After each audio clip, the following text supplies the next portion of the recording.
احمد رضا بریلوی پہلا مسلم سائنسدان جس نے 8 سال کی عمر میں پہلی کتاب بزبان عربی شرح ہدایت النحو لکھی، جو اس صدی کی سب سے بہترین IQ ظاہر کرتی ہے۔ احمد رضا بریلوی پہلا مسلم سائنسدان جس نے 30 سال کی عمر میں میڈیکل ایمرولوجی کے حوالے سے قرآنی آیات فی ظلمات ثلاث بیان کی، اور 30 سال ہی کی عمر میں میڈیکل فزیولوجی سے متعلق خوبصورت تحقیق انیق فرمائی، جو جدید میڈیکل ریسرچ سے مطابقت رکھتی ہے۔ احمد رضا بریلوی پہلا مسلم سائنسدان جس نے 1896 میں بر صغیر پاک و ہند میں سب سے پہلے اپنی کتاب السمسام میں الٹرا ساؤنڈ مشین کا فارمولا نظریہ روشنی لائٹ تھیوری کی بیس پر پیش کر کے سائنسی دنیا میں سبقت حاصل کر لی۔ یہ بحث آج کل پائزو الیکٹرک فینومینن کہلاتی ہے۔ احمد رضا بریلوی پہلا مسلم سائنسدان جس نے سب سے پہلے 1896 میں اپنی کتاب السمسام میں ٹوپولوجی سے متعلق تھیوری پیش کی۔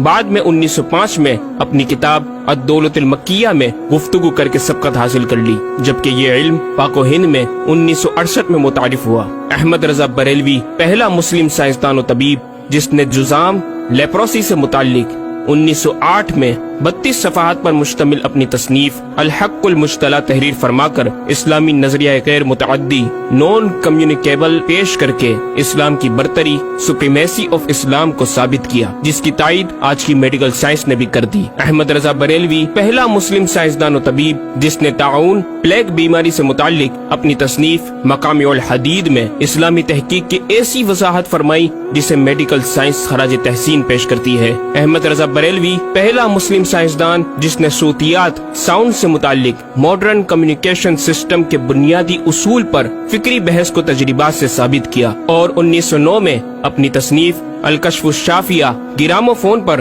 تلاوت قرآن سننے کے جواب میں تحریر فرمائی اور تحقیق کی کہ آوازیں فضا میں موجود ہیں۔ مفکر اسلام نے اس رسالے میں ابتداً فوٹوگرافی اور فونوگرافی کا فرق ظاہر کیا، نیز ساؤنڈ تھیوری پیش کر کے کان کی ساخت anatomy of the muscles tensor اور ایئر آؤٹر اور مڈل کو سماعت کے لیے ضروری بتایا، جس کی تائید جدید فزیکل سائنس نے بھی کر دی ہے۔ یہ بحث آج کل ڈیمپڈ ہارمونک موشن کہلاتی ہے، جبکہ علم صوتیات پر آپ کی ایک اور تصنیف البیان الشافیہ حکم فونوگرافیہ بھی ہے۔ احمد رضا بریلوی پہلا مسلم سائنسدان جس نے وضو اور غسل کے پانی پر پوچھے گئے ایک چھوٹے سے سوال کے جواب میں فزکس کے موضوع پر فلوئڈ ڈائنامکس سے متعلق تصنیف الدقۃ والتبیان 1915 میں لکھ کر جدید سائنسی اور فقہی انداز سے تحقیق کے انمول موتی بکھیرے اور پانی کی 307 اقسام بیان کی، اور ایک کتاب النور والنورق تحریر فرمائی جس میں پانی کی فزیکل پراپرٹیز کو 43 قسموں میں تقسیم کیا۔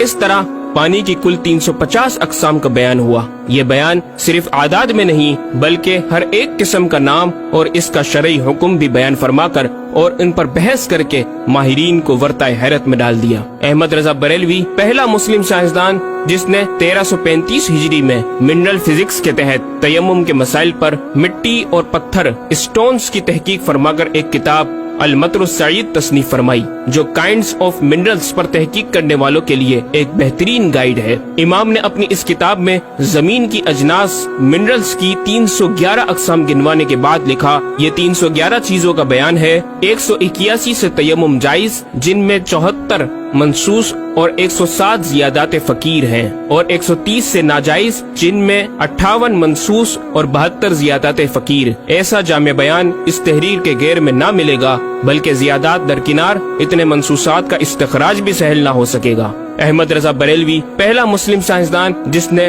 سب سے پہلے 1919 میں ایٹمی پروگرام کا قرآنی تصور ومزقناہم کل ممزق اور ہم نے اسے پارا پارا کر دیا سے استنباط کر کے اپنی کتاب الکلمۃ الملہمہ میں نظریہ ایٹم بیان کیا، اور جے تھامس کے نظریات کی تائید کی اور دلائل عقلیہ سے پہلے آیات قرآنیہ پیش کی، اور امریکہ میں جوہری توانائی کے کام کا آغاز کرنے والے پروفیسر البرٹ آئنسٹائن اور لندن کی ملکہ این سے سر کا خطاب پانے والے مشہور سائنسدان نیوٹن کے خیالات کا 5 دلیلوں سے رد کیا اور اپنی تحقیق میں ایٹمی نظریے سے متعلق طویل گفتگو کی اور غلبہ اسلام کی حقانیت کو ثابت کر کے مفکروں مدبروں کو دعوت فکر دی۔ احمد رضا بریلوی پہلا مسلم سائنسدان جس نے زمین کے ساکن ہونے کے حوالے سے 1919 میں 4 فکر انگیز کتب تحریر فرمائی اور 115 دلائل سے یہ ثابت کیا کہ زمین ساکن ہے اور سورج سمیت تمام سیارے اس کے ارد گرد گھوم رہے ہیں۔ احمد رضا بریلوی